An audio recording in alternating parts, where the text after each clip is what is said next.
And I'm going to make a backup recording also. Oh, it says the memory is full, so looks like that won't be happening. Welcome, everybody. Happy spring equinox.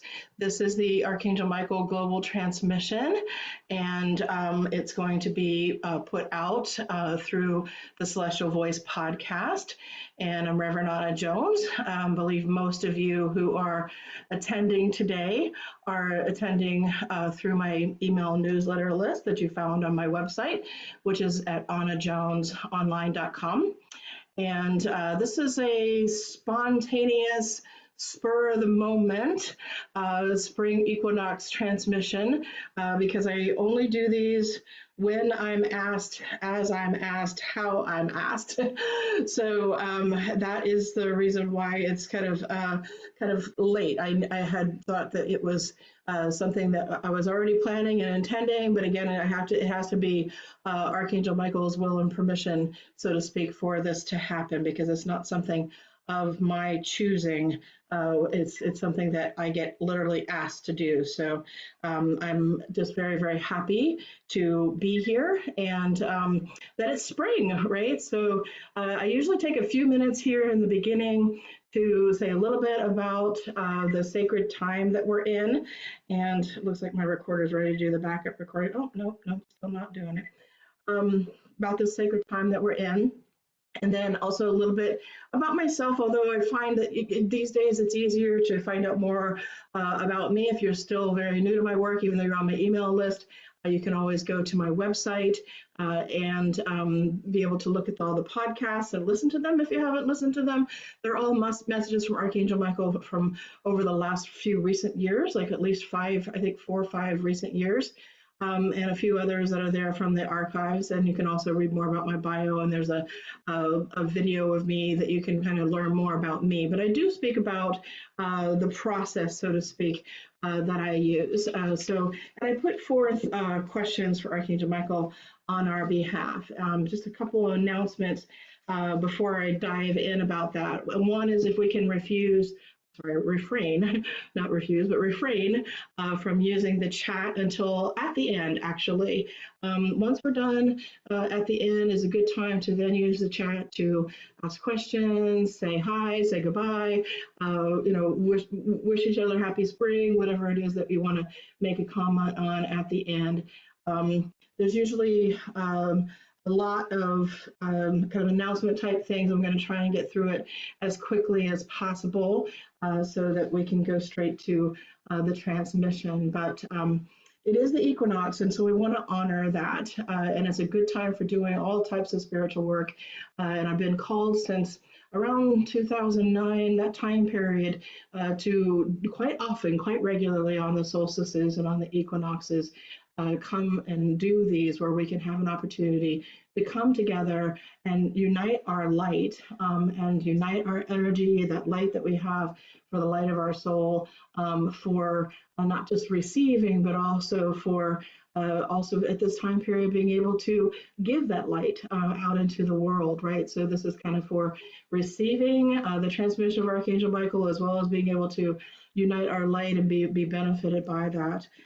There's usually a lot of people who sign up if I put it out for a week or so, but I expected this one to be small. But the podcast will go out on both my website. So there's a podcast page for Celestial Voice Podcast on annajonesonline.com. The recording will also be available, a podcast on Celestial Voice Podcast on iTunes. And my new site for the videos to go up is the Celestial Voice Podcast channel. Actually, there's a specific channel on YouTube now for the Celestial Voice podcast. There's not a lot of the history, like a lot of the 40, 50 like there is on the iTunes list and like there is on my website list, because I just started doing that last year for the iTunes page. But that's where you'll be able to find the recording. It takes me a few days to get it up there. And this time, not only do I have to listen to it and process it, get it to my assistant and all of that, but I also have to write up a description, figure out a name to call it. And this time it's going to be my birthday tomorrow, and I'm going to be taking a few days and just being kind of out of the area, not all, traveling the whole time, but just kind of out of the area on my birthday. and doing some fun stuff, some rejuvenative, restoring stuff for myself. So sometime next week is when I anticipate being able to get this podcast up. And if you haven't listened to any of the previous ones, I highly recommend it. There's so much wisdom that is there that's completely timeless. In fact, if you're listening to this and it's like far in the future, you can always just fast forward, use the little slider or the little arrow buttons to fast forward through this whole introduction that I do and just go straight to the messages. And they have timeless, timeless wisdom on them that all still applies. In fact, I've been going back in and listening to some of the previous messages. And in some ways, they feel more applicable now than they even did then at that time period. And that was pretty applicable. So pretty amazing to me, actually, how timeless they are and how there's still wisdom that we can get. In fact, some of them I was listening to from last year and the year before that, and I was like going, this so much applies to everything right now. So let me just say a little bit about the spring equinox. This is kind of known more today than it used to be, and of course I always bring it up every time. There we have one. And we have one of these transmissions. It means equal day and equal night. It actually means equal night. Nox is night, right? So nox is equal night. So equal night, equal day. Astronomically, it's not the exact moment when there is the equal amount of daylight hours and nighttime hours, but it's pretty close. There is a day in which that happens. Really, it's more when there's an alignment that takes place with the sun and where it falls on the equator, whether it's aligning with the equator, whether it's aligning with the Tropic of Cancer, whether it's aligning with the Tropic of Capricorn, the reversed. And today, always on the equinoxes, it's aligning with the equator. So where the sun is positioned and the earth is positioned, and where that alignment with the sun and the earth is taking place, and that alignment being with the equator, thus equal, right? Equator, equal. And it's equinox for everybody in the world, but it is fall equinox for those in the southern hemisphere, and spring equinox for the majority, actually, very large population of people who are the majority of people who live in the northern hemisphere. And I thought it was very interesting. If you didn't get a chance to listen to the winter solstice transmission, it is up on the podcast. I thought it was very interesting last time how he spoke about within the winter solstice, there's still the summer, and there's still that summer energy that we can tap into, and that they are coexisting. And we don't often feel that that's the case because we're feeling like the immediate connection to where like our planet, our part of the planet is aligned, but both are happening at the same time. Because he was talking about how on winter solstice, it was summer solstice in the southern hemisphere, and he really pointed out that there's within every winter there is also the energy of summer, and also within every spring there's also the energy of fall, right? Because like I said, fall is happening in the south, but although we've talked about this for years, I've always pointed this out. He's never quite spoken about it the way that he spoke about it during that winter solstice message. Very, very fascinating, very intriguing, very insightful, and I think even still helpful for us to remember this going forward, right? That like both of those energies are actually there at the same time, even though we're maybe outwardly experiencing one, perhaps we can inwardly tune into the other. And he was encouraging us to do that when needed, right? When needed, when necessary. Especially, of course, at the winter solstice, it's a little bit easier to go, well, of course, I'd want to tap into the energy of summer. We would think, well, why at the spring equinox would I be interested in like inwardly tapping into the energy of fall? Well, maybe perhaps to slow down a little bit, maybe perhaps to be able to rest and begin to kind of like quiet oneself a little bit more, because the energy of fall starts to move us into that, and we can tap into that energy whenever we need to, basically. I wanted to ask him, I like to put out questions because that's part of the process that I was given by the angels many, many, many years ago. I've been receiving messages from them since I was 14 years old, and I was doing spiritual healing work at the time, and I've been doing spiritual healing work ever since. It's evolved, obviously, in many, many ways and directions since then. But that those messages were kind of little short messages, little clairaudient messages, kind of just being told to tell somebody this or that, and it was like a phrase or a sentence, or and then it's grown over the years with the guidance that they've given me, and grown significantly since the process that they gave me, which I'm trying to remember. I think it was in the mid 1990s or something along that line, as to when they gave this process we're going to use tonight, that I use every single time. For those of you who've already been participating in these, you're very, very familiar with it. But what they've told me regarding the process is to not even begin the process. The process, like, don't even approach, right? Like, don't even start to approach without questions, and that the questions, especially for these global transmissions, should be things that benefit all of us, right? So somehow, the answer to that might benefit all of us. So that would be one of my questions. If there's anything else that he would like to say in regards to the energy of spring and the energy of fall and how they coexist, and when we might need to tap into one or the other, even though it's easy, obviously, to tap into, I think, externally what's happening around us in nature, right? But still that those energies are there. And of course, the energies of this time period of the spring equinox, for those of us who are physically experiencing that, is really an expansion, right? The energy of everything is starting to, the seed is expanding, and the seeds that are in the ground and the bulbs that are in the ground are literally expanding open, and they're sprouting, and they're starting to expand up through the soil, right? And expand and open up their leaves. I know the tree out back here in my backyard is expanding into white blossoms right now, like literally the little buds, like expanding and opening, and every day it's like they open and expand even more. And we love that, particularly human beings, and specifically our culture right now.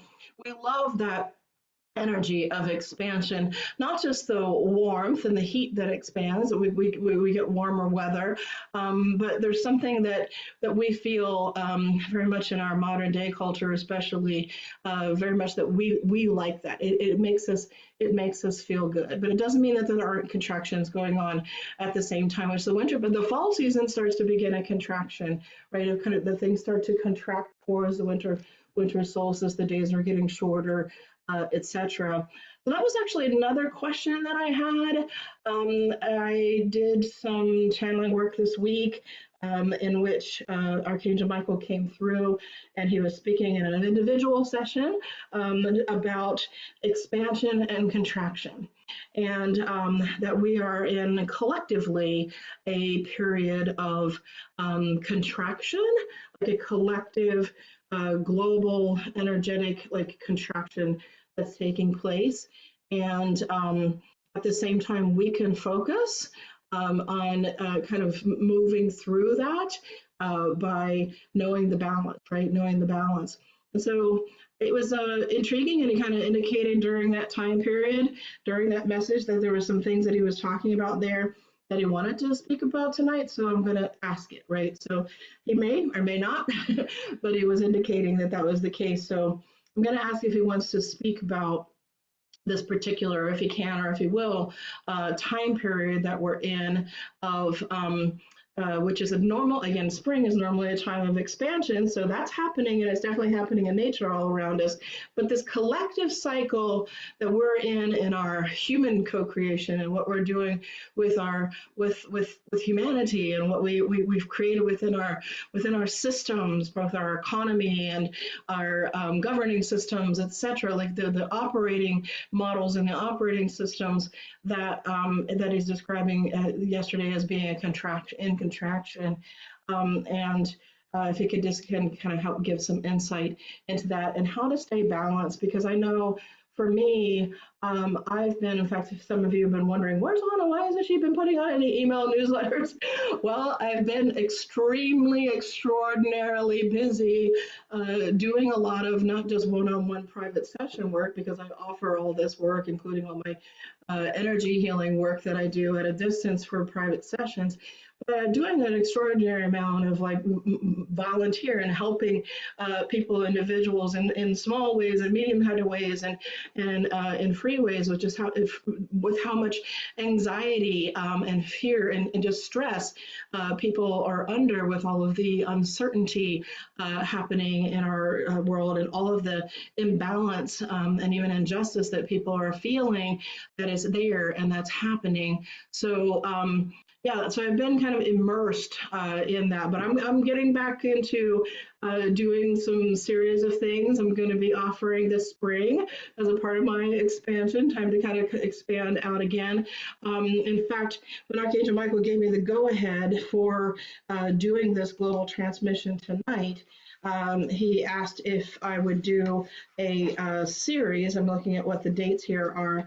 A full moon series. He's never actually, I've done other journeys and things like that on full moons, but he's never asked to do a series of these global transmissions on the full moons before. He's always asked for it to be equinoxes and solstices, and that means it probably won't be, summer solstice message. I can't say for sure, but there probably won't be a fall equinox message because of this this full moon series that he wants to be done. Specifically, he asked for it to start the full moon series of global transmissions from him on the first full moon of spring. So when I looked that up in my lunar calendar, that first full moon of spring is going to be next month.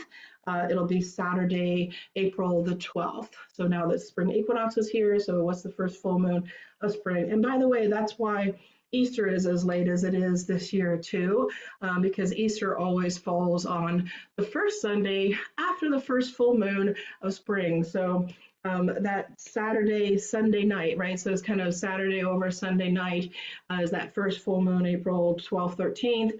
And then the Sunday after that will be Easter, which I will be doing a Magdalene Vision journey again at that request also. But he's wanting the first full moon of spring through the first full moon of fall, which is also known as the harvest moon. So it's going to be a total of 7 monthly sessions starting from April 12th, going all the way through to it'll be that that first full moon of fall, which will be October 6th. Actually, it looks like it's 1, 2, 3, 4, 5, 6. Yeah, it's seven sessions. And then I'll just kind of, like I have done before in the past, once a series is complete, just kind of take it from there as to what he wants to do and when he wants to do it. So that's coming up. And I'll most likely do a study group to go along with those messages and other things that I have planned. So in addition to, I'm trying to work on perhaps a retreat later this summer, maybe something in Mount Shasta, leading a private one in April, but maybe a public one later on. So we'll see. Like fingers crossed, we'll see how it goes. But those of you who are in the email newsletter will get notified of any of those things. So back to the questions. The world out of balance, this is kind of a theme. I literally wake up feeling that. My dreams have not been the way that my dreams have been, the very extraordinarily unusual. Nothing seems normal in those dreams. Then I wake up and it feels like things are so out of balance. Nothing seems normal. Normal in the sense of, like, of course, I'm okay, I'm fine. There's nothing physically, mentally, emotionally, spiritually wrong with me, but it's just the energy fields, right? The collective energy fields, the way things are going, the way things are manifesting, what is happening in our nation, in our world, etc.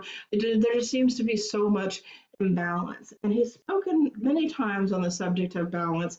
So if there's anything that he wants to say about that, I want to also make it very clear that Archangel Michael is an archangel for all humanity, right? And that is something that I go into the trance state. I use this process we're going to be using tonight to get myself out of the way as much as possible. That's what the deep trance meditation is for, to be able to like surrender, so that like my energy isn't coming through, it's his energy coming through. Is it 100% for every channel? No, it's not. But the clearer that we can become as instruments, and the more that we can kind of like step aside, like literally my energy expands out so that his energy can come in, so that he can speak on behalf of all, right? So he can speak on behalf of all and be the archangel for all of the earth, and not just for all human beings even, but for all beings, including the planet itself. These archangels play these roles, not just even for us and for humanity, right? So I just want to always remind people about that. So there's those questions I had. I had, usually I have like maybe two or three. I had a lot of questions this time. It was, I went back and I listened to the winter solstice message. He was speaking about the quickening, and he had asked me to put together a series of messages even that he had put together on the topic of the quickening, and to put it out. And I had said that I was putting it together as a PDF to send out. Still have not completed that. I have not given up on that. It's just I have been so incredibly busy with so much that's going on, and how, you know, so like deeply disturbed so many friends I have, clients that I have, etc., feel about what's happening in our nation and our world right now. So that uncertainty is there, the quickening is there, and the quickening seems to be accelerating again, everything, right? The quickening is something that he's been referring to, and he's been speaking to me about personally since the late 1980s, and that he began like bringing through channeling in private sessions in the 2000, 2010, 2011 time period, and that he's been speaking about in almost all of the global transmissions.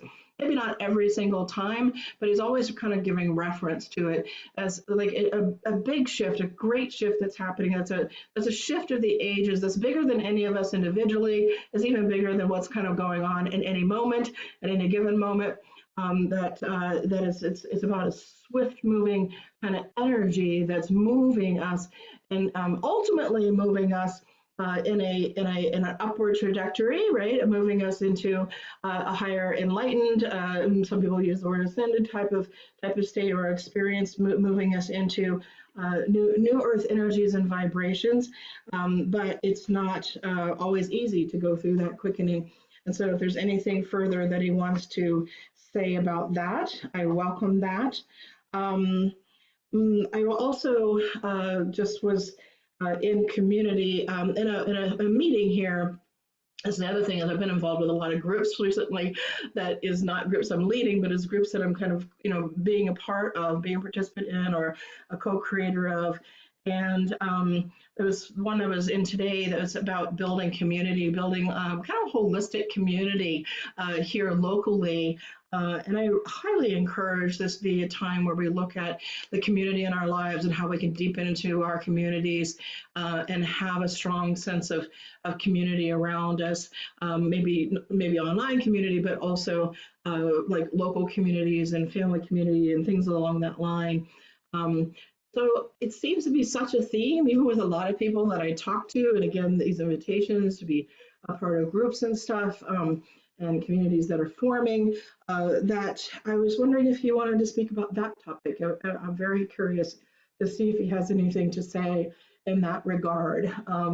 What does it mean to be, a community? What does it mean to build and grow community? What role could community play in our lives right now, and in helping all of us go through these things that truly just aren't normal, right? This is not only do I feel things not normal, what I see is not normal, and that's with my clairvoyant vision as well as with my physical eyes, right? So there's just so much that's not normal, and I know that that means that there's a new normal coming, right? There's a new normal coming. And he also, in that very last message, spoke an immense message. It wasn't a long part of that message, but it was a powerful. In fact, I think the most powerful part of that message that he ended on, when he was talking about hope and the virtue of hope. And he's been speaking about virtues, but he was always saying there's always hope, right? Like there's nothing like ever, because I also have been working with people who feel hopeless, with people who feel like, great amount of apathy and things along that line. And always reminding them what the angels say about this is that they're, because we live in a universe of infinite possibilities, that we live so much beyond right here, and we are these powerful co-creators. And because there's always the angels and there's always the divine, there's always, always, always hope. And so if there's anything you want to say more about that virtue, how we could use that virtue to co-create and be the co-creators that we are, if there's any spiritual practice or other virtues, that he's spoken of many, right? He's really said this is a time to really co-create with the virtues, to wake up to the co-creators that we are and use them as the co-creative tools that they're meant to be. That life isn't just happening to us. Other people aren't just creating things for us and deciding things for us. We are co-creators in this reality, and we're to co-create with the divine energies and the divine powers of the virtues that are in us and all around us. Right? He's been describing this for many, many messages.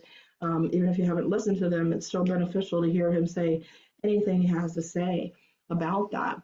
And so if there's any, I always like to ask if there's any spiritual practices or particular kind of meditations, because I'm a person that, due to these relationship with Archangel Michael, that I've had a lifelong relationship that kind of became much more conscious as a conscious channel for him in the early 90s.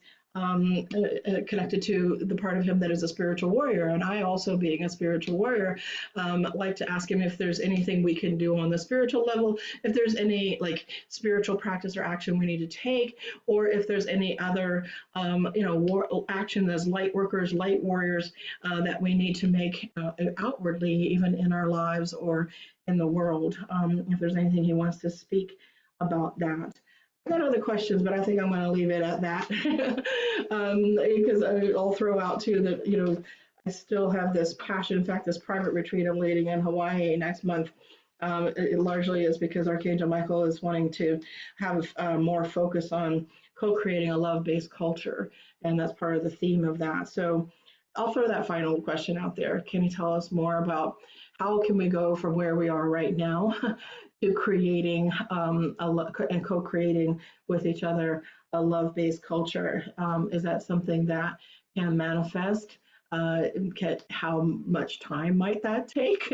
Because I wonder that question a lot. How long is that actually going to take? I know that we oftentimes make it seem, I think we feel like it's a utopian kind of thing, and that's not the way that it describes it in the previous message that he has brought through on that topic of co-creating a culture of love, a culture based in love. So I'll add that question in there, and then that's enough for me. Okay, I think I'm ready. Let me just see real quickly if I can get this backup recording to at least record the message. Hold on one second here. I got a different recorder going, and this recorder is going on Zoom. Yes, it is. Okay. So for preparing for the process, you're going to want to just be turning off anything that might be distracting you, other than being able to hear my voice. You're going to want to be somewhere where you can relax and make yourself comfortable. And I'm going to guide us through a prayer process. And I'm going to see if I can get this going, and then we're going to get started with that. And I still am trying here to see if I can get it to make some space. Okay.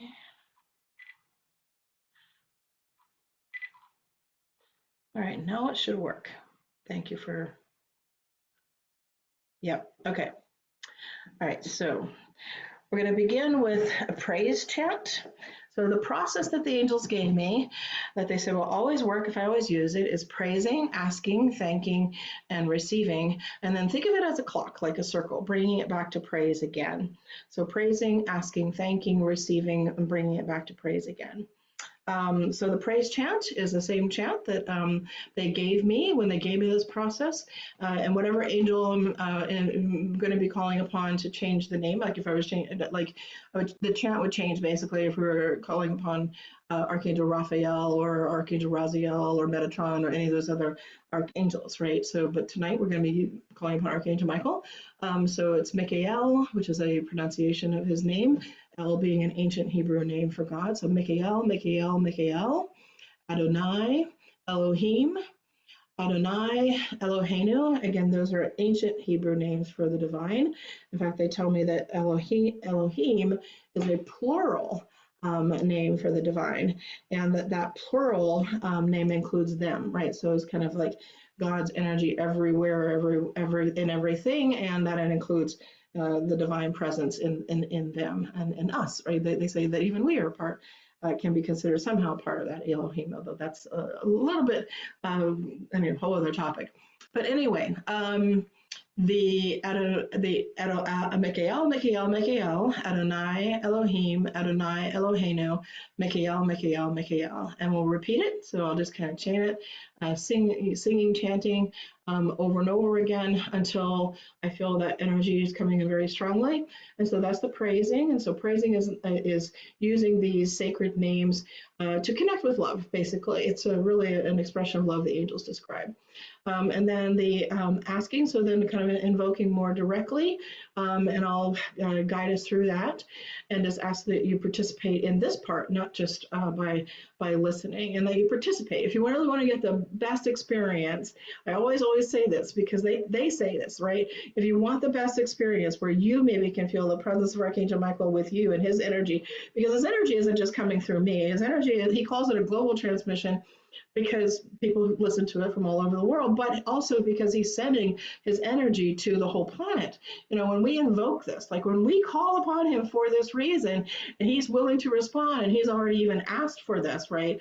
Then he's willing to send his energy to all of us and to the entire planet as we do this. So participating in the whole thing, right? Participating as we go through every step of this process instead of just being a listener. You'll get the most out of it that way. So I'll guide you through that, and then I'll guide you through and invoke the thankings from the asking into the thanking through a gratitude prayer, and then I'll guide you into the receiving. And the receiving is the instructions is just for you to relax, right? Just kind of sit back, let yourself relax. Don't necessarily be thinking anything or even writing anything. You can write notes afterwards, or you can take notes from the recording once that's posted on the podcast. You know, just let yourself receive. And people who they tell me that a lot of times I hear people tell me that they felt his presence, or they felt like, you know, because they were so tuned into the energy, they felt deeply relaxed or even healed by the experience, or they felt like he was somehow directly speaking directly to them, even though they didn't speak, they didn't like, you know, speak at all, and none of you have even asked any questions, right? So being in that receptive listening state, and he'll speak for however long he speaks for. I don't hear it and then say it. I'm in a deep trance state, in a deep meditative state like you are, or even deeper, because I'm in a trance state and I'm hearing it at the same time that it's being said. I'm also watching, witnessing, observing, and basically becoming the witness of it all.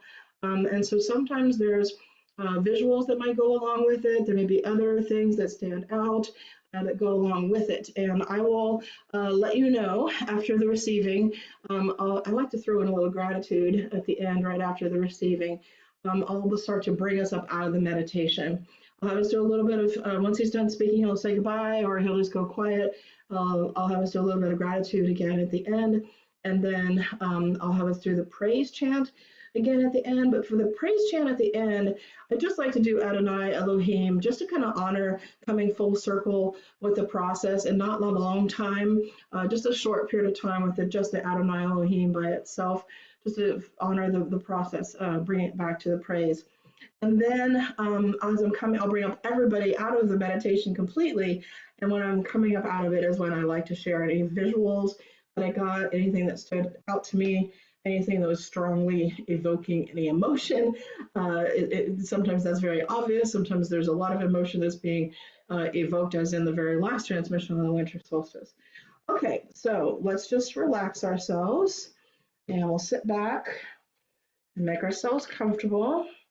I'm going to get a drink of water here.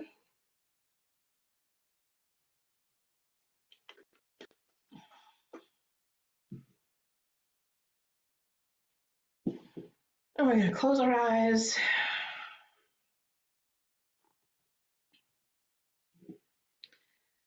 And we're going to begin by taking a couple of long, slow, deep breaths in order to center ourselves.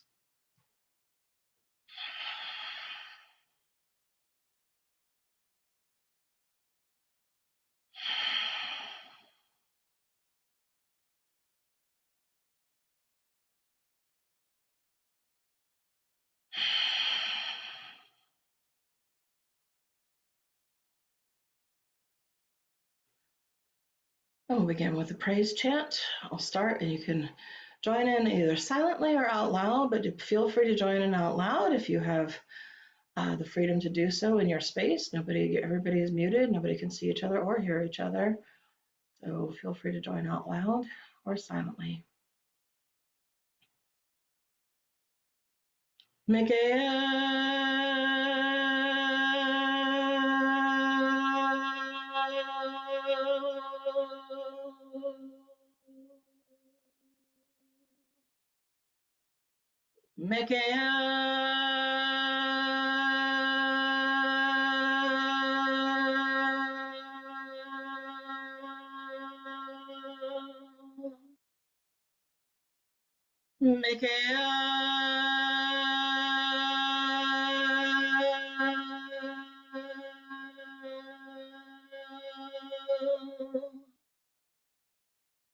Adonai Elohim, Adonai Eloheinu, Mikael, Adonai Elohim, Adonai Eloheinu, Mikael,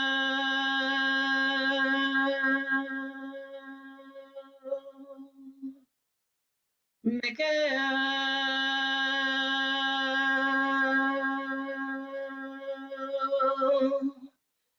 Mikael, Mikael, Mikael, Adonai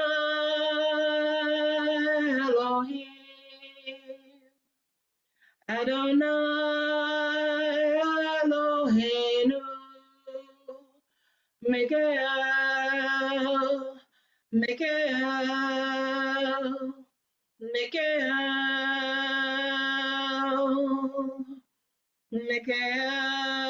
Mikael, Mikael, Adonai Elohim, Adonai Eloheinu, Mikael, Mikael, Mikael, Mikael, Mikael, Mikael, Adonai Elohim, Adonai Eloheinu, Mikael, Mikael, Mikael,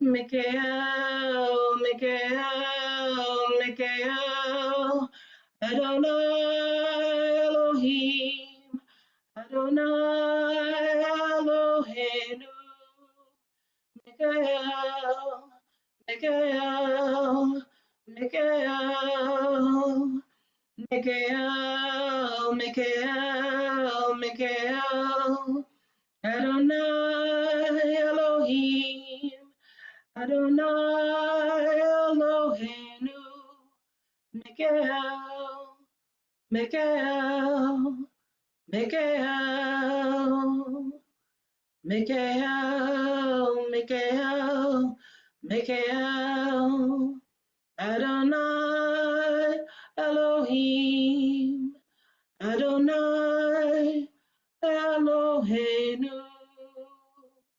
Mikael, Mikael, Mikael. Deep inhale and exhale.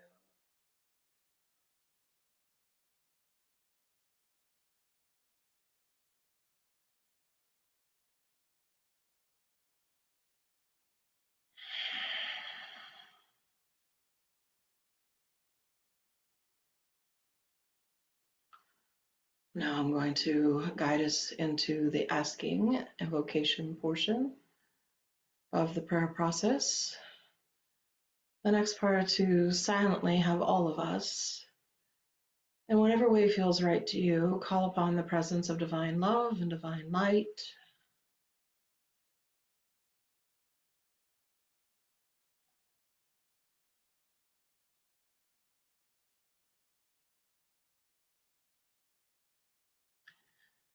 And silently ask that we be protected and connected by divine love and divine light personally and collectively. Ask that our light be united for this transmission tonight and at any time. Uniting our light for any time we need to be protected, uniting our light with the angels and with Archangel Michael. Let our light be strong individually and united collectively with the angels and divine love and divine light.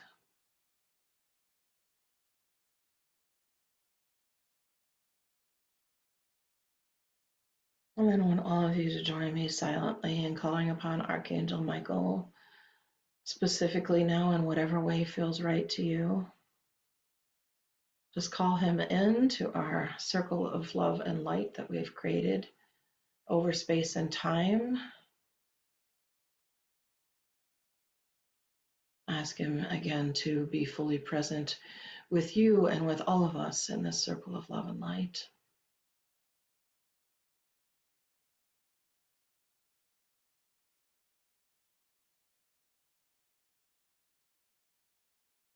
And silently ask him to bring through the global transmission of his light and his energy for the earth and for all beings.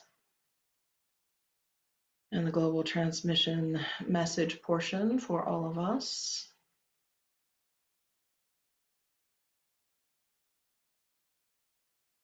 Ask him to bring that through and bring that forth.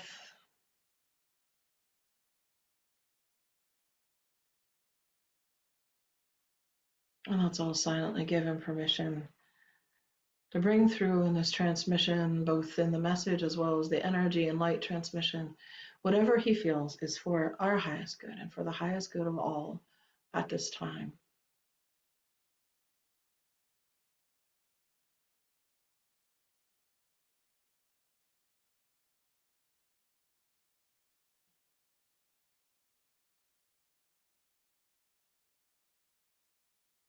And then we're going to move to the thanking, to the gratitude. First, we're going to feel gratitude in our hearts. Just letting it fill with gratitude. First, gratitude for Archangel Michael. And we'll send out a silent prayer of gratitude in whatever way feels right to you individually. Just sending out a silent prayer to Archangel Michael, thanking him for all that he is and all that he does, all that's known and unknown to us, and this eternal role that he plays in helping us and helping the earth.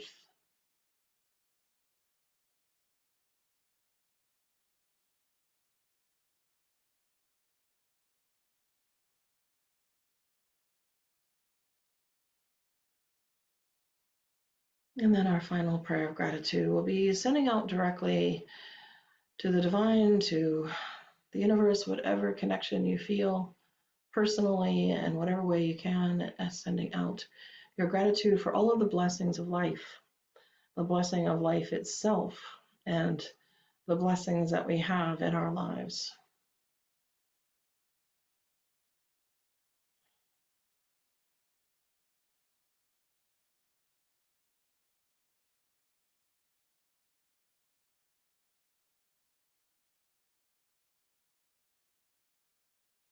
And then we're finished with the gratitude, and then we'll deepen our breathing. Let ourselves relax now into the receiving. So just deepen our breathing, relaxing into a quiet meditative listening state for all of you. I'm going to go deeper now into my silent meditation, into the silent trance meditative state. And when the next words are coming through, it'll be the message, it'll be the transmission, the vocal portion of it.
In these moments of pause, I am transmitting energy from my heart to the heart of the earth. Light from my heart to your hearts, into the heart of humanity.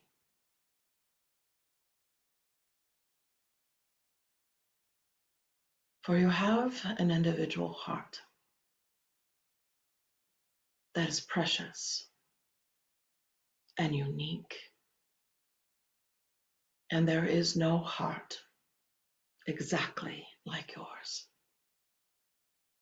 Each of you, the heart of your heart, which is your soul, is completely unique.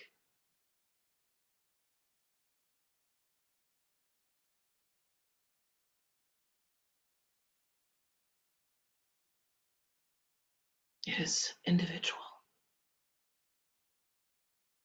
and precious.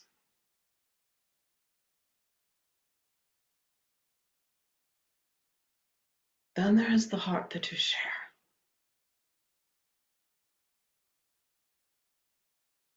For you don't just have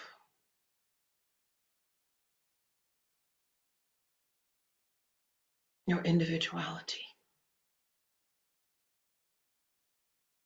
You also share in a oneness that I speak of often through this channel's transmissions and through any transmissions I possibly can.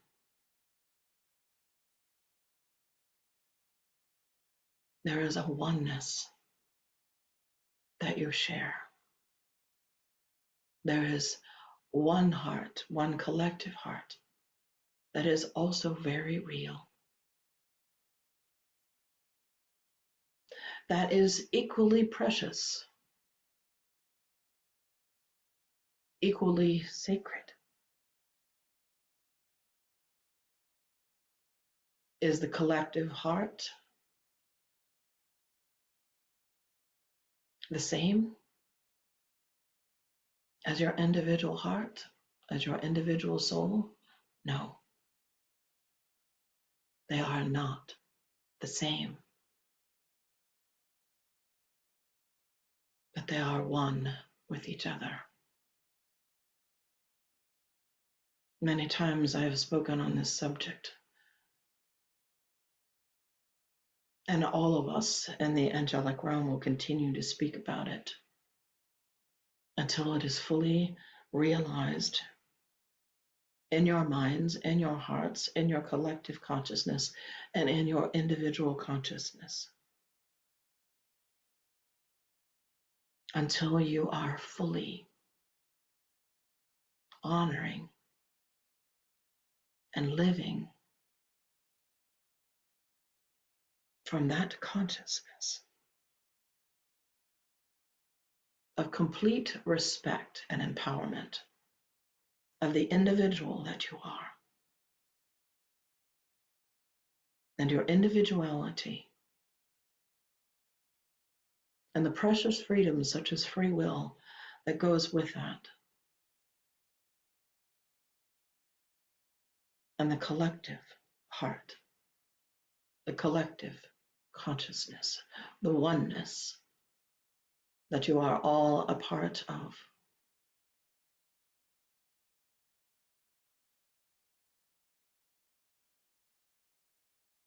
That you all are, yes, truly co-creators within, using the precious powers of your individuality and your free will and your creative power, the creative power that is so strong within you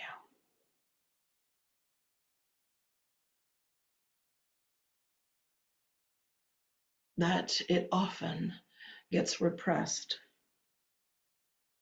or oppressed by others. There's often attempts to oppress that immense power that you have within your individual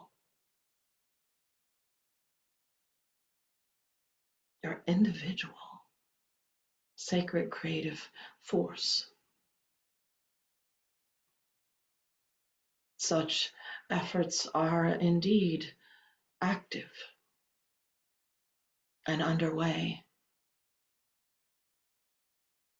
but more potent, even more powerful than any efforts to oppress your individual power, your free will, your individual gifts, strengths as a co-creator, is repression.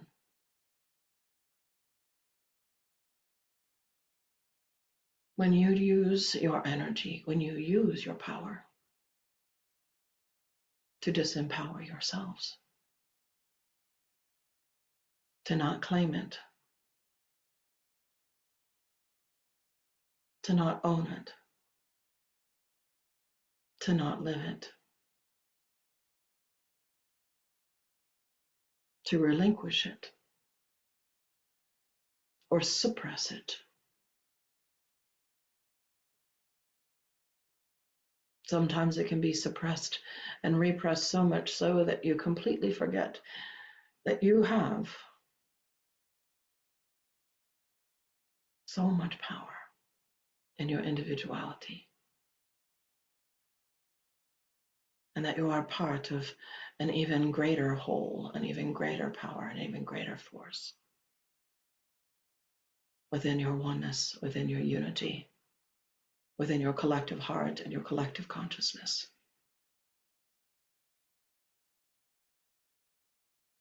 And you must use both. Now, and now. Now is the time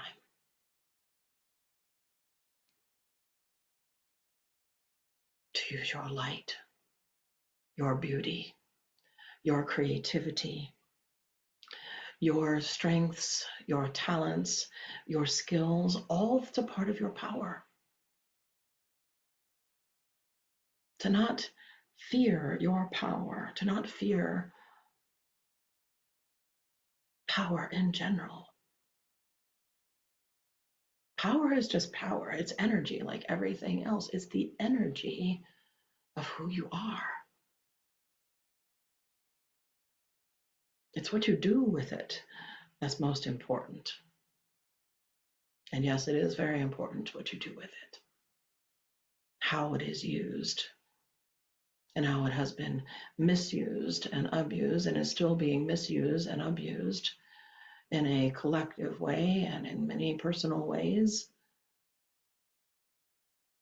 is one of the reasons why suppression and repression can happen and can be one of the reasons why oppression can be effective.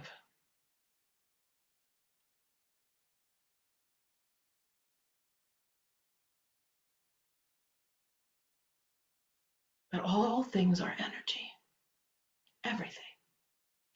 Every word that you speak, I have made this clear again and again and again. I will keep saying it until you realize it. Every word. This is sound vibration. And sound vibration is energy. Every thought, whether it be how it is manifesting in your brain and every electrical signal that has to happen there, that is pure energy happening and occurring in your brain, or whether it be within the thought energy field, because your mind is so much more than just a physical instrument or a physical organ. Your mind is associated and connected to your body. It is a part of your material experience here, but your mind is not limited to just your body. It's a manifestation that comes from your consciousness when your soul and your spirit are fully here, fully incarnate in this life, and attempting to fully self-actualize, reach, and attain higher and higher states of being. The mind can even expand and awaken further, which indeed has been happening. There's a collective whole for humanity, and that expansion, it is not contracting. The expansion of your minds and the full potential of what you are capable of, just in your minds and your minds alone, which is not even the same as what I'm describing in the beginning of this message when I speak about your full power that comes from the soul, the co-creators as to who you are. The mind has limitations compared to the power of your soul. The limitations of the material world are very much upon it, but it has even greater power than you give yourselves to realize. In fact, you have so much creativity within your minds that every problem that you face right now in your personal lives, in your nation, in your world, every single problem that you face, there is a creative answer for, a creative solution for, even with the planet itself and the healing that is needed for the planet. There are just thoughts that have not been thought yet. You have a term, you call it brainstorming. It's putting aside any and all thoughts that you can't this or you can't that, putting aside thoughts that are thoughts of doubt. Don't just think of them only as negative, just think of them as thoughts that block that creative flow. Think of them as thoughts that convince you that you don't have the power that you have. And just put those thoughts aside. Just put all of those thoughts aside and use this time now. And use this time of this spring to do what you call creative brainstorming. It is an ideal time. There is no better time than right now to ideally focus in this brainstorming. brainstorming not just what you want for yourselves, but what you want collectively. And not just what you want, but what you see is needed, and where there are dilemmas and where there are things that there doesn't seem to be answers for, where there are questions about what to do or what can be done. Brainstorm individually. Thinking outside of the box is what to do in times that don't feel normal and aren't manifesting as the way that they have been. Because indeed, nothing is manifesting in the way that they have been. But it is time to think outside of the boxes of complacency, the boxes of suppression and repression, and to not allow your power, to own your power, and not allow it to choose for yourself, not to suppress it or to repress it, and to have no one else be able to oppress it, because no one can do so without your will. No one can take your power away because it's of the soul. And the soul is of the spiritual world. And while it is incarnate in your material bodies and in the material world, the material universe, it is also simultaneously transcendent to it. It cannot be hurt or harmed by anything of material nature and of material world. That power does not weaken, it does not diminish. The same thing for your joy, for your happiness. No one can take it away. And you must not take it away from yourselves. You must tap it from the source, draw it from the source. The infinite source that is like an infinite well for everything that you seek. I have spoken about sourcing from source in many of my messages, and they apply now more than ever. Sourcing your happiness, your joy from the spiritual source of it all for all. Sourcing your inner peace, your safety, your security, not from anything external, but from that which is internal. And when you are sourcing from that way, you can literally act in any way you want and in any way that you choose. And you can use your power to create whatever it is that you brainstorm, or to co-create it with others. In fact, co-creating through brainstorming and co-creating things that you are choosing to create in your life and for your world and for your culture. And co-creating a love-based culture, it cannot be done just by yourself and yourself alone. There has to be coming together. Coming together. I have spoken before about unity. Right now, I am going to speak about community, because it has been asked, but also because it was my intention to do so. Notice the word unity within the word community.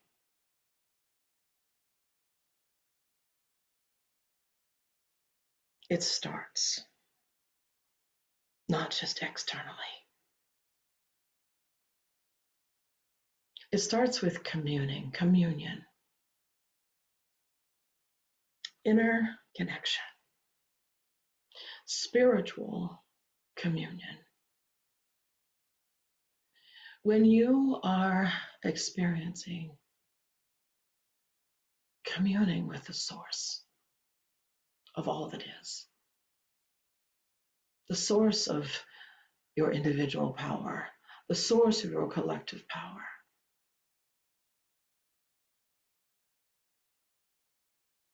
When you take the time,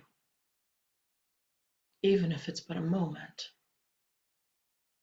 2 minutes, 5 minutes, 10 minutes, to commune and to connect and to draw from the source like you would draw water from a well, sourcing your power, your strength, your bravery, your courage, sourcing your hope and all of the virtues, your compassion, your patience. And a lot of patience is going to need to be used in the coming days and weeks, but also sourcing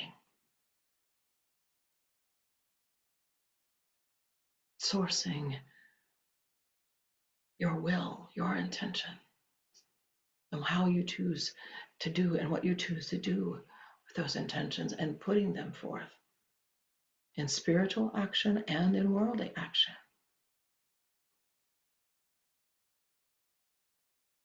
Both are required.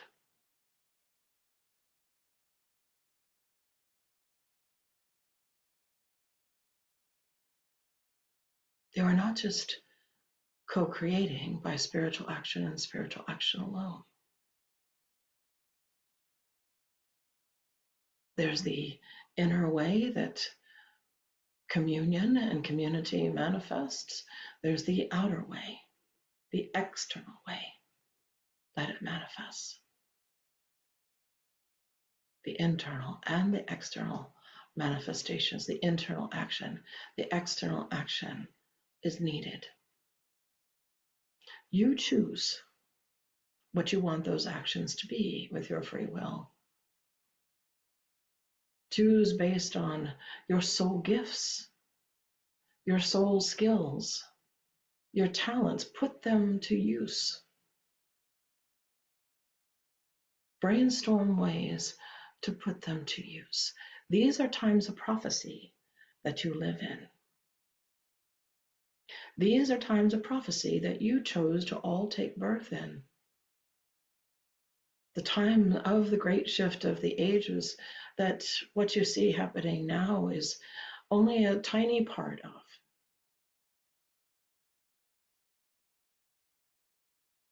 That every moment is but an ending and a beginning of the greater shift that is taking place, that you are all co-creating with every single action, inwardly and outwardly. Using your skills, your gifts, whatever you're best at, for inward action and outward action.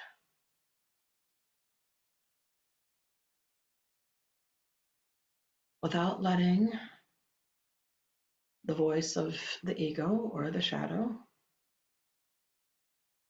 convince you that you can't. Because that is not your soul.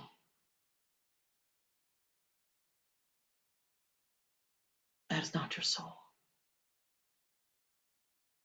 It is not your soul that tells you that you can't. It is never the soul of the intuition, the inner teacher, the inner wise one, whatever word you choose to use, your higher self, all these terms would apply. It is never your soul that is telling you that you can't, or that it's impossible, individually or collectively. Because the soul simultaneously exists transcendent to this world in the infinite realm of the spiritual world, where all things are possible, and the material world is part and parcel of the spiritual world. It exists intricately intertwined with it. They are not separate, but they are not the same. Just as you are not separate, but you are not the same. Great efforts are underway on a regular basis within the shadow of humankind to suppress that sacred individuality and to focus on sameness and making everything and everyone the same and only feeling comfortable with sameness.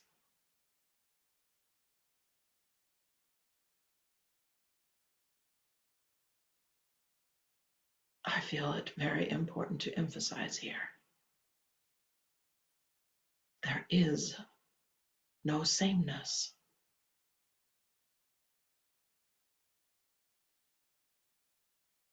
If I say your name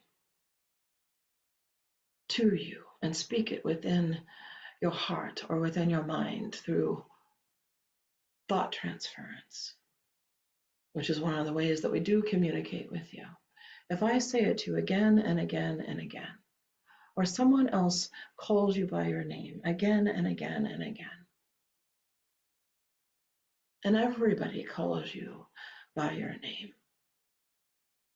it seems like and it feels like it's the same, but it's not the same every time.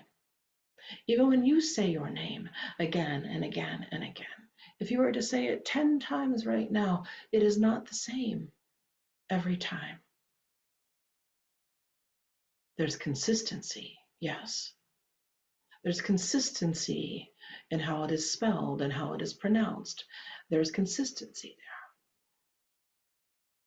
But every time it is said, every time it is spoken, there's a different tone, there's a different pitch, there's a different inflection. There is slightly altered differences in the frequency that the breath makes when it's being spoken or that the thoughts make in the thought field.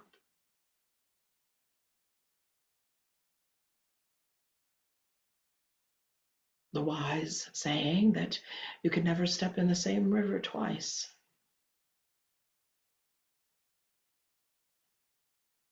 is a very true statement. You can go to the banks and to the shore of one that is consistently in the same location. It appears as if it's in the same location, but it's not even really truly exactly the same. Not exactly. Might there be similarities and consistency that is 99% or 99.9%? Maybe, yes. But energy is always moving, it is always changing. The elements are always moving, they are always changing. The elements within your bodies, within your energy fields, the elements of the earth, the energies that are moving through you all the time. Change is the constant of the material world.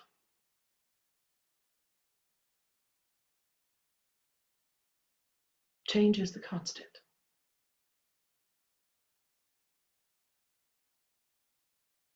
The breath that you breathe right now is not exactly the same as the one you breathed before and will not be exactly the same as the one you breathe next. Each one timed a little different. Each one may be having a little more exhale, a little less inhale. Yet there is one breath.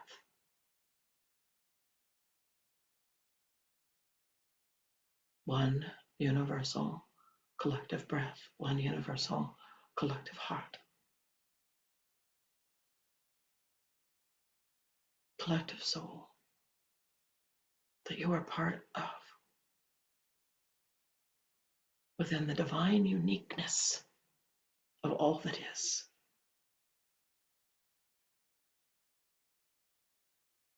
And when you co-create in that consciousness, not only is it magical, and can magical things happen, miracles can happen.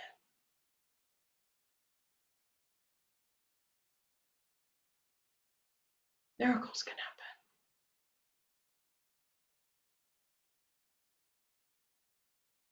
When you use your power, your gifts, individually, collectively, co-creating in that consciousness, in connection, in communion, in awareness of that connection, and then you put it forth,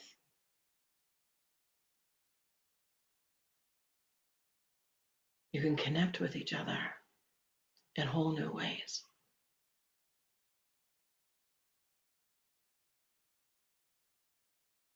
Community is a sharing of energy. This is one of the reasons why you even call your neighborhoods communities. There may not be any deeper connection than just the fact that you're all sharing the same energy fields. Literally, the energy fields of your bodies that expands outward into your homes, the energy fields of your home that expands out into the homes of those that live next to you. There's interconnected energy fields everywhere. There's one field of interconnection and of interconnected fields upon fields upon fields of energy.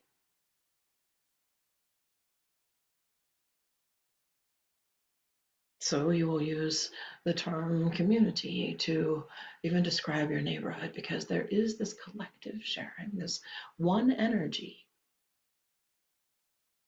that you're sharing, and where your neighborhoods and what it is a part of, the town or the village or the city, seeing that as your community. And indeed it is, because there's a collective sharing of energy. There's that uniqueness and there is that oneness.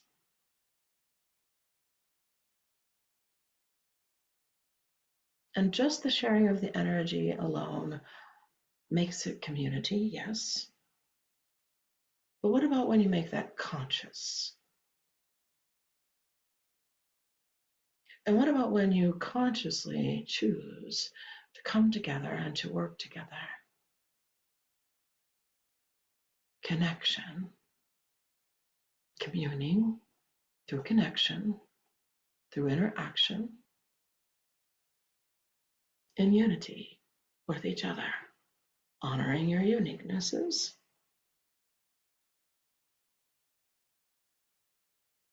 your individuality, and your oneness, your indivisibility.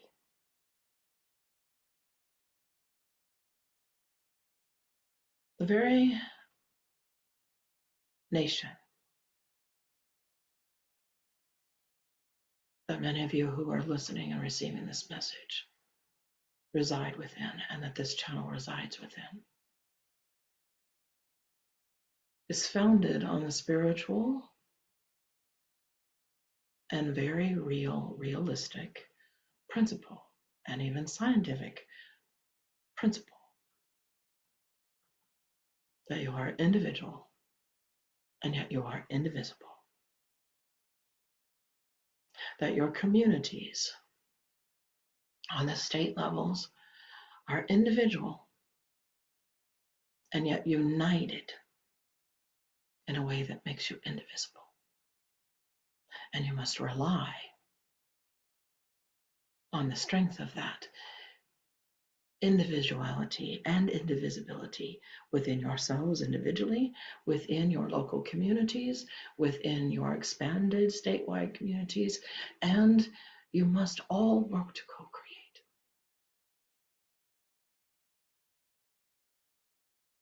You don't co-create the indivisibility. It's already been created. But co-create what that looks like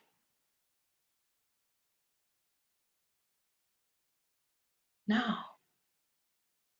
and what that will be like for the future. There is a contraction because of what I spoke of earlier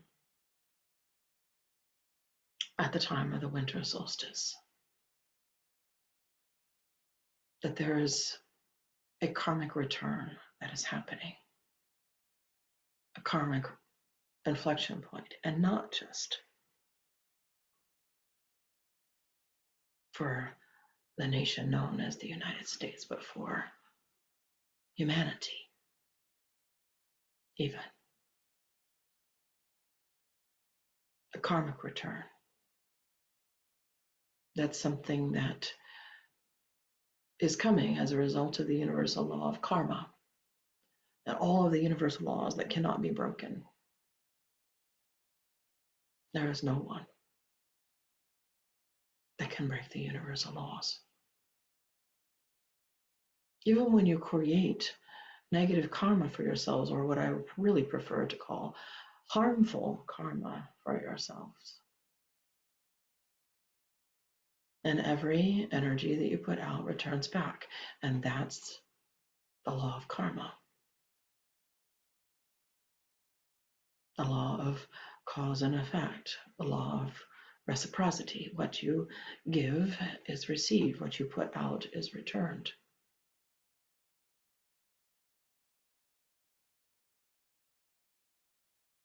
And that harmful karma, when it returns, it is not a punishment, but it is a contraction,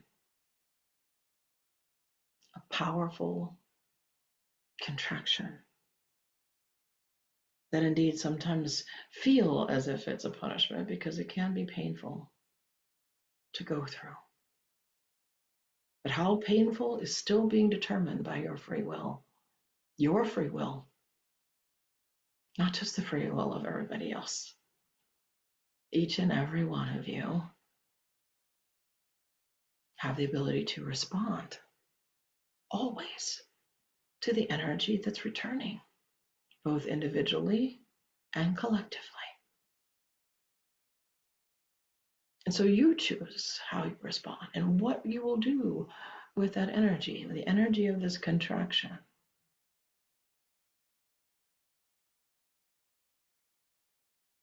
It will be helpful for you to spend time in nature because, yes, spring is an expansion, as this channel has stated.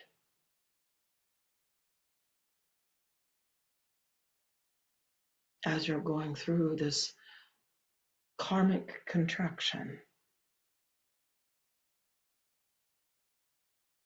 spending time in nature during this natural cycle of the spring expansion will help you to stay in the consciousness that I'm speaking of in the beginning of this message.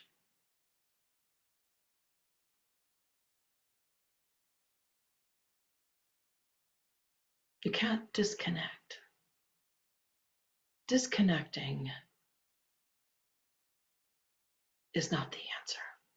It's not possible, first of all. You can use your free will to try, but the universal law of oneness, that you are not the same, but you are one, is a universal law that cannot be broken, so that no one truly, ultimately, on that soul level can ever be harmed.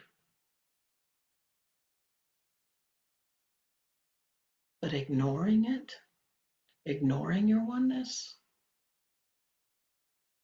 ignoring your collective consciousness, ignoring your collective heart, ignoring the collective impact that everything you think and say and speak and do has an impact. Ignoring that doesn't mean that you've disconnected or that you are choosing not to participate. There is no such thing. in the oneness, you all are participants.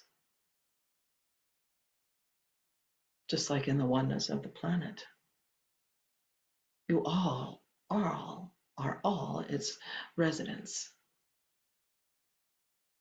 all its citizens of the earth.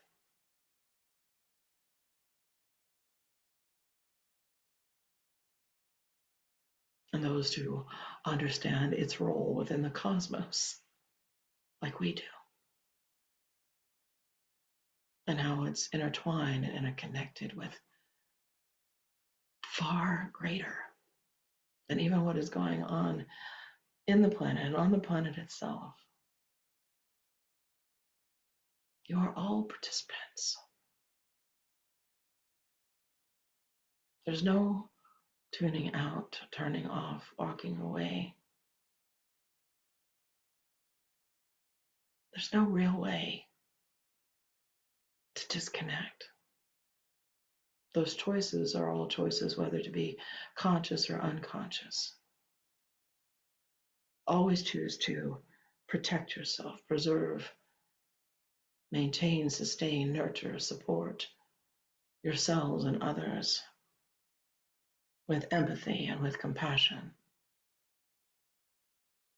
Always.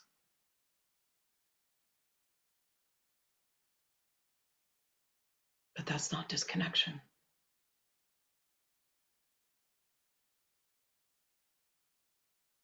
Does it require detachment? Yes.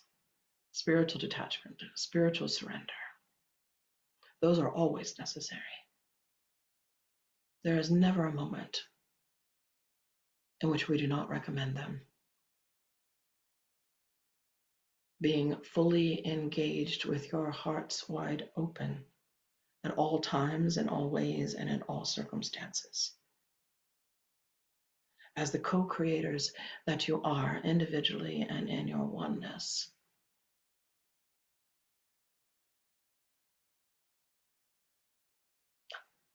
Almost requires you to use true spiritual detachment, true spiritual surrender, which has nothing to do with disconnection.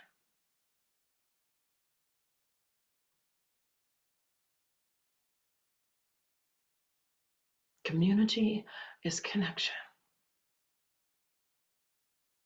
You already have it.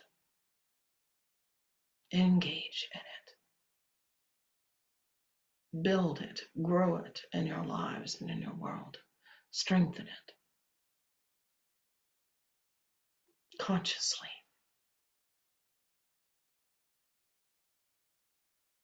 Practicing a healthy practice of a healthy form of detachment, a healthy form of surrender.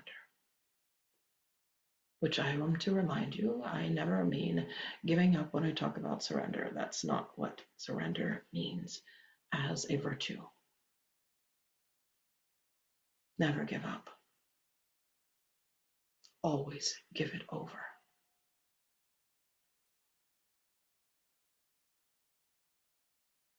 You're not surrendering your power. You're not giving up your power. You're not even giving it all over. You're offering it in service to the light. That's what you're meant to do with it. That's what it was created for. In service to the highest will, for the highest good to be done.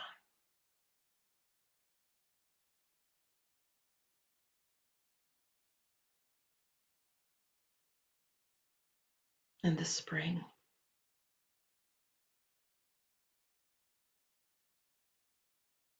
use breathing techniques, ones found in the ancient yogic systems, the systems of Qigong and Tai Chi,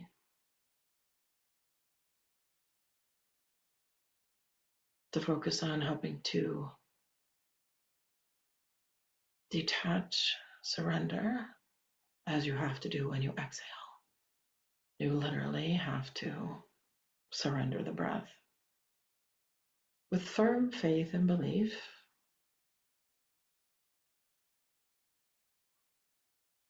in the receiving, the filling, and the expansion.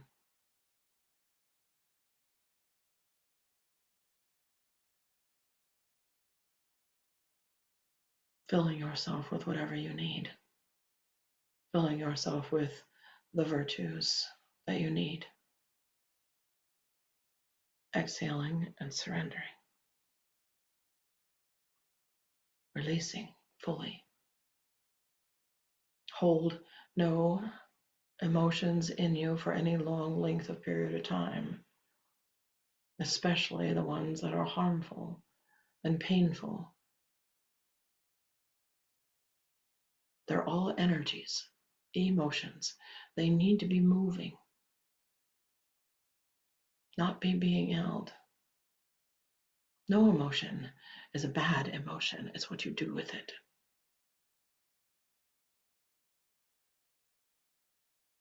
That determines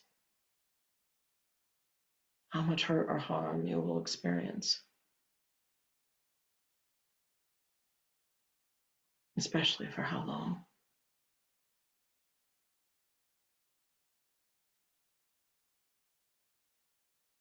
Breathe into whatever it is that you're feeling at any given moment, especially this spring and the coming days and weeks. Consciously breathe. Put your emotions with the breath. Whatever you're feeling, exhale and surrender it. And I'm not talking about just the negative things that you describe as negative. If you're feeling hope, if you're feeling faith, if you're feeling excited, release that and fill yourself with more.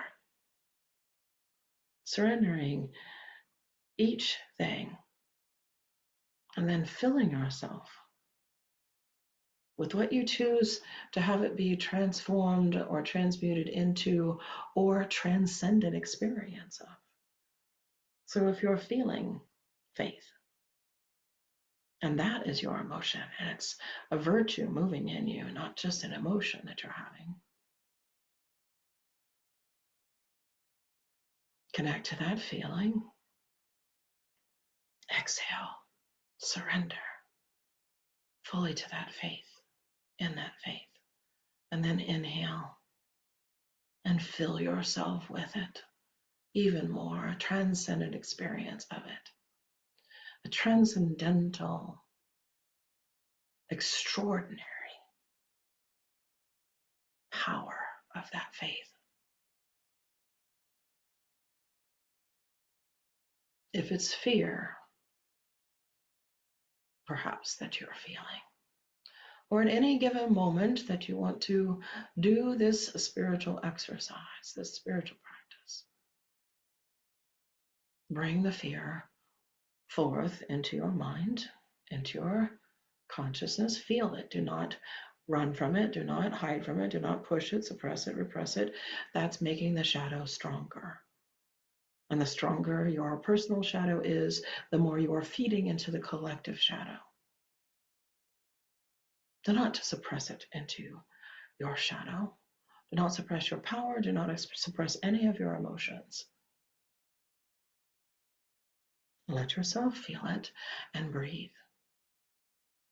This conscious breathwork practice that I am describing, that can be a simple way of using your breath to transform or transmute or transcend and experience a transcendent experience from your emotions.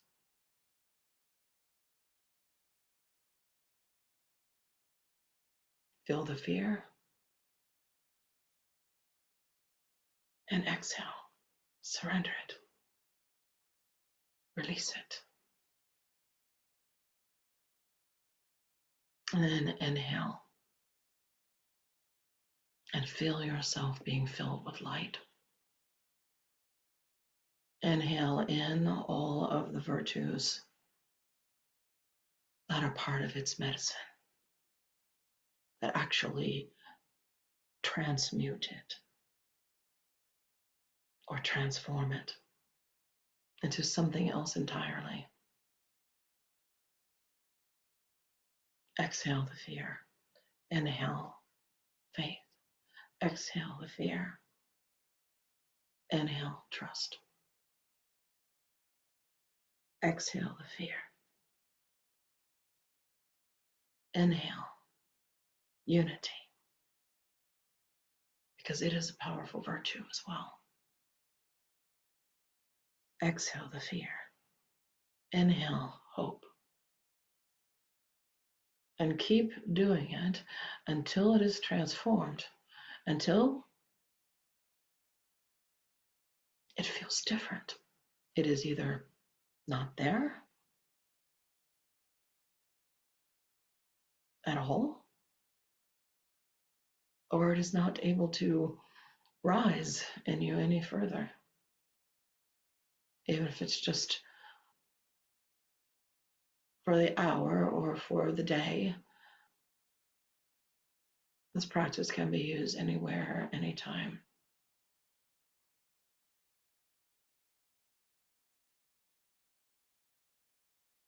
Your breath is always there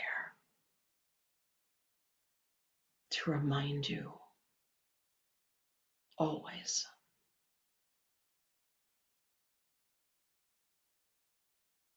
of the oneness, the one breath that you share, literally and metaphorically. And respiration, spiritus being its root, the root of the word itself, is there to remind you that your spirit, that your soul, this is who you are.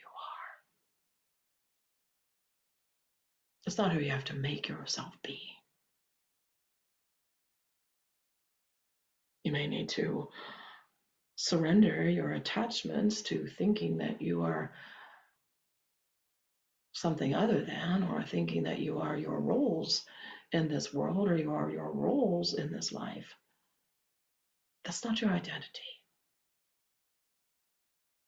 You all have so many roles that you play, but those roles are not who you are.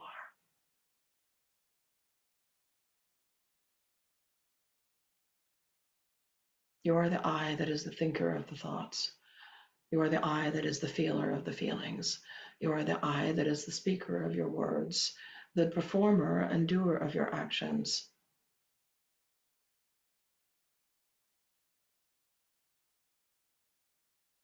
You are the I, the presence, the soul, that has the full power of the universal laws completely there with you as co-creators. And the universal law of justice is rising to the surface right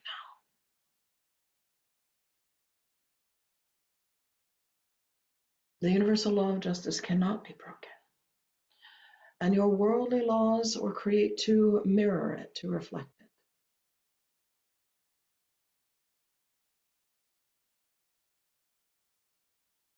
All are accountable through the law of justice.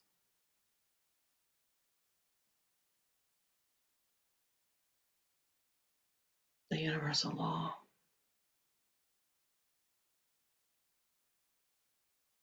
is in motion.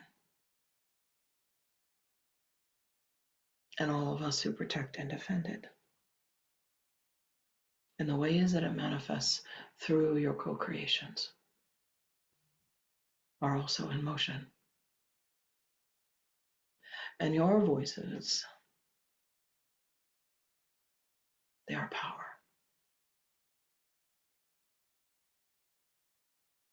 And they are in motion.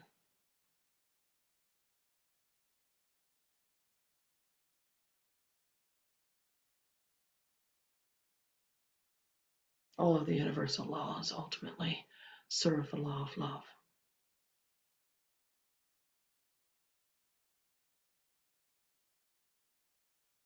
Serve love for the cause and purpose of love.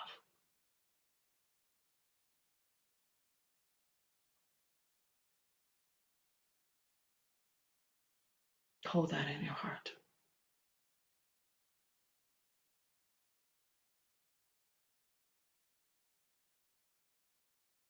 And I hold you and humanity in mind.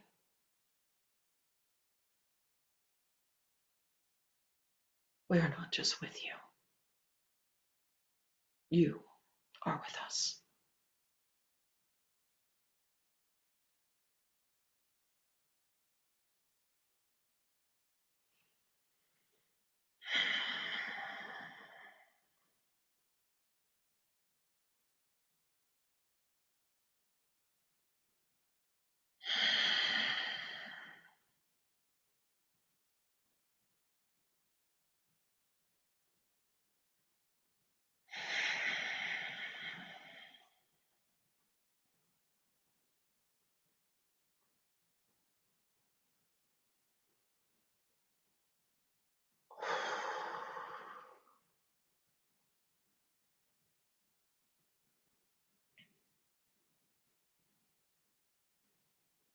That's the end of the message. Let's just take a moment to say a silent prayer of thankfulness and appreciation for the message.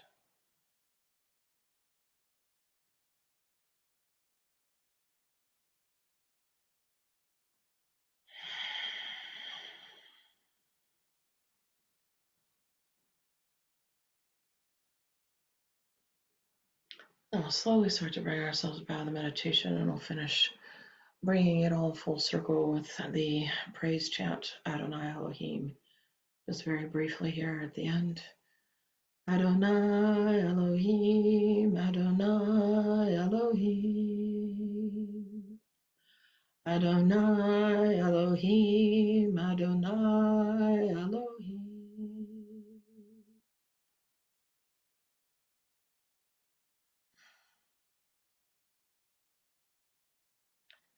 And then we'll begin to fully bring ourselves up out of the meditation now.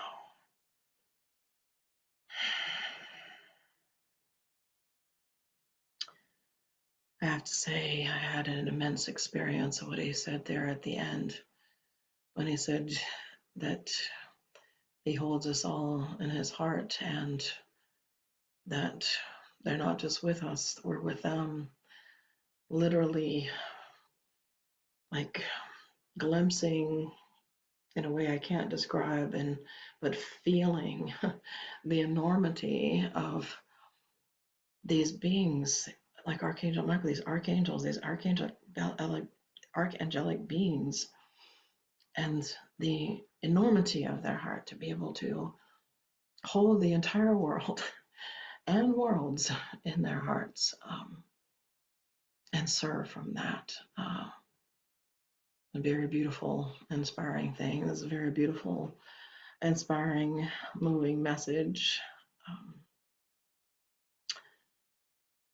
Empowering message. I felt this empowerment not only coming from him, it was like an activation with the energy that he was sending, the transmission of light and energy that he was sending. Almost felt like an empowerment activation, but also in evoking it from within, like really, like, kind of drawing it out from the inside out too, in really, really beautiful ways. In the beginning, when he was talking about the complete uniqueness, individuality, the sacredness about it, and also the oneness, I was sensing how, some feel one of those things more than the other, and some of the struggle, kind of the energetic power control drama, so to speak, that we get into, the energy struggle of the control drama, as to which is most important, and they're both equally important. They're both equally sacred, and feeling that control drama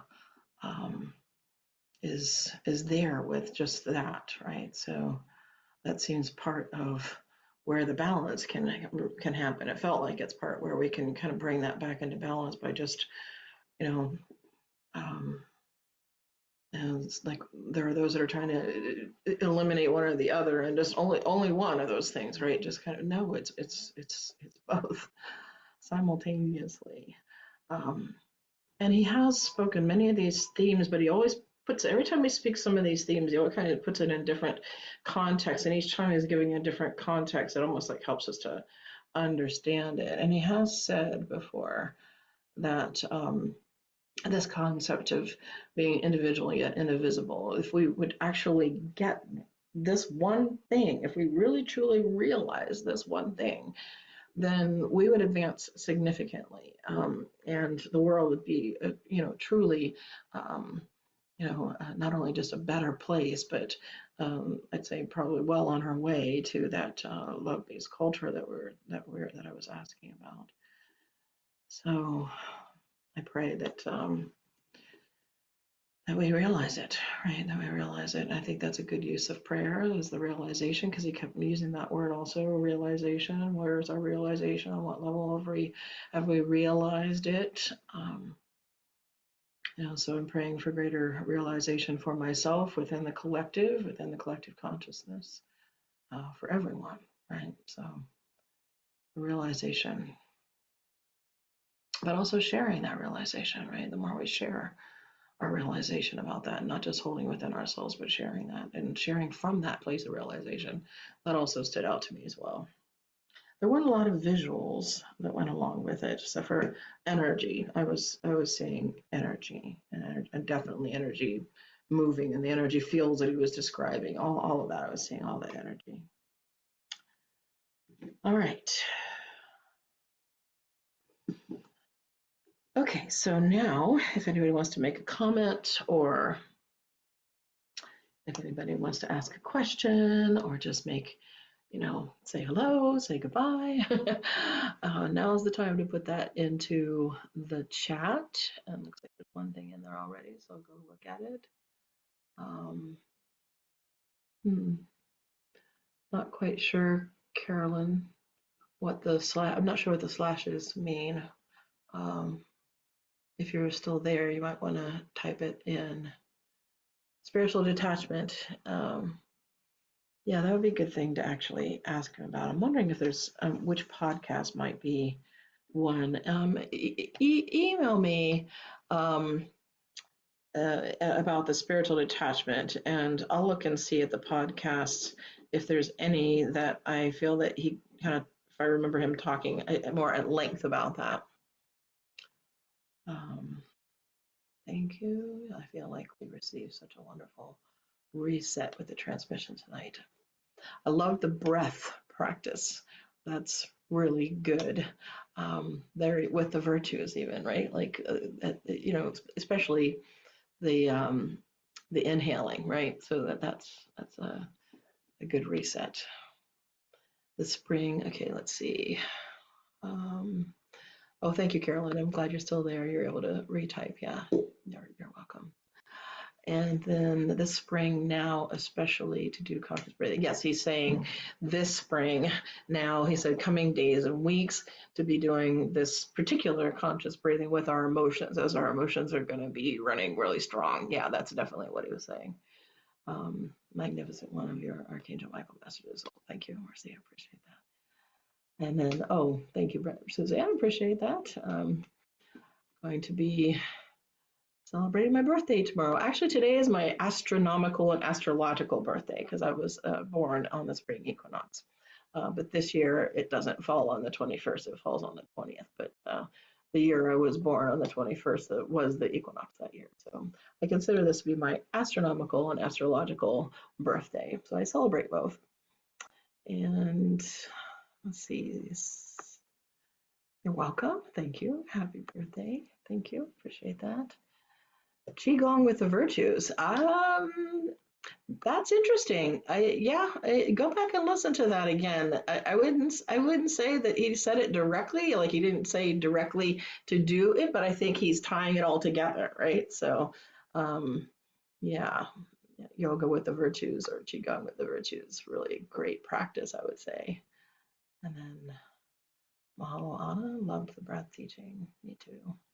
Felt good too. Like I almost felt like he was doing it to like through me while he was saying it. Like he literally was doing it through me. It felt really good. So then Nalini, or my thing is not moving very well here. Thank you, dear Anna. Beautiful message after a difficult day. I'm glad it helped you very much. Yes, difficult day. Thank you for the service you give to the community. Oh, you're welcome. And let me just say to everyone, feel the energy too. Felt like it was moving without moving. Very grateful for this advice. Oh yes, I felt, like I said, powerful energy. It was like I said, like an activation or almost like in a 2-minute times, right? Just like that strong. And thank you, Anna. So helpful to me to reset. It does feel like a good reset. Much appreciation. Really integrating tonight. Good. Thank you, Brenda.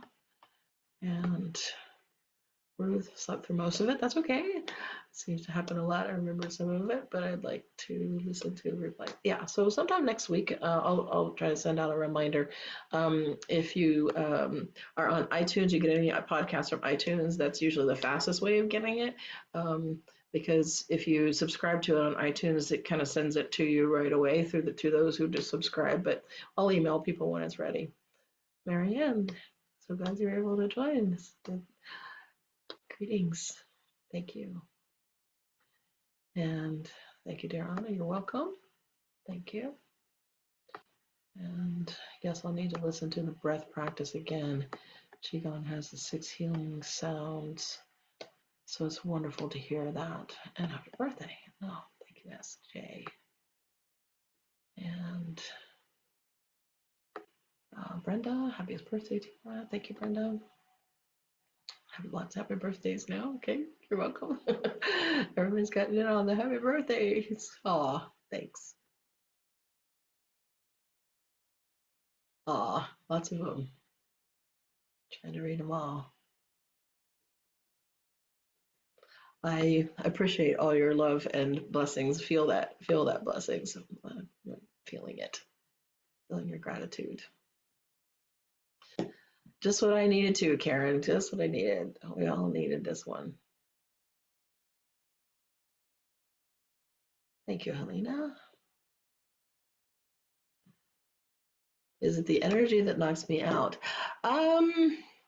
Maybe. It's also possible that you just go really, really deep and that he's working with you on a very deep level, right? So, yes, the word respiration has the word references. The root word is of respiration, S-P-I-R-A. That part of that root word is spiritus, which means spirit. Yes. You touched on so many things that have come through for me lately. The drawing, creativity. Yes, major message about using our creativity, using the gifts that we have. Like breaking through the I can'ts. It's like put those gifts into motion, right? It's like they're not there for a reason. I even found myself writing something earlier today that I was really happy to hear what he was saying here because it kind of went along with what I was writing. It's like if you're a poet, write poetry right now. Like raise awareness. Like do whatever you can with whatever gifts that you have, right? So thank you for what you do. You're welcome. Elise, happy birthday. Thank you, Elise. Unity, community, so powerful, reminding us how powerful we are. We need to be reminded of how powerful we are. We forget. So I'm grateful. I'm grateful for all of you. Thank you for that outpouring of love. I really appreciate it.